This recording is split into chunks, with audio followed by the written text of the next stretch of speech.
School ஹாலிடேஸில் கிட்ஸை எங்கேஜாக வச்சுருக்கிறது ரொம்ப கஷ்டம். சரி இன்றைக்கி கொஞ்சம் வெளியில் அவங்க கூட சைக்கிளிங் போயிட்டு வரலான்னு சொல்லிட்டு காலையிலேயே கிளம்பிட்டோம் சாப்பிட்டுட்டு. நல்லா ஒரு பெரிய ரவுண்ட் போயிட்டு வந்தோம். அவங்க டயர்ட் ஆகுறாங்களோ இல்லையோ நம்மளுக்கெல்லாம் ஒரு 1/2 அன் ஹவருக்கு மேலே ஓட்ட முடியறதில்ல இப்போ. வீட்டுக்கு வந்தது எள்ளு உருண்டை பண்ணலான்னு இன்றைக்கி ஸ்டார்ட் பண்ணியிருக்கேன். என்னோடய ஸ்டைல் எள்ளு உருண்டை இது. ஆதவுக்கு வந்து இது ரொம்ப பிடிக்கும்.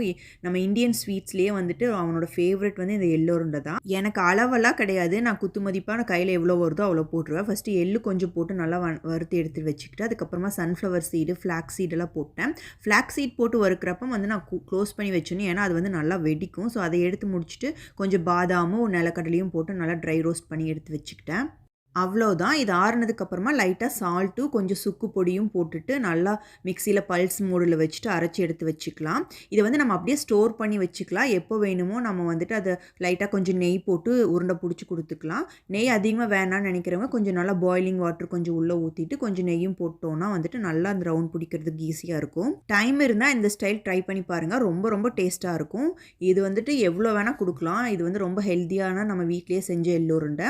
ரொம்ப சூப்பராக நம்ம வந்துட்டு எல்லாத்தையுமே நான் பிடிச்சி வச்சுட்டேன். மீதி இருக்கிறத ஃப்ரிட்ஜில் ஸ்டோர் பண்ணிட்டேன். இனி ஒரு 1 வீக்குக்கு ஸ்நாக்ஸ் பிரச்சனையே இருக்காது.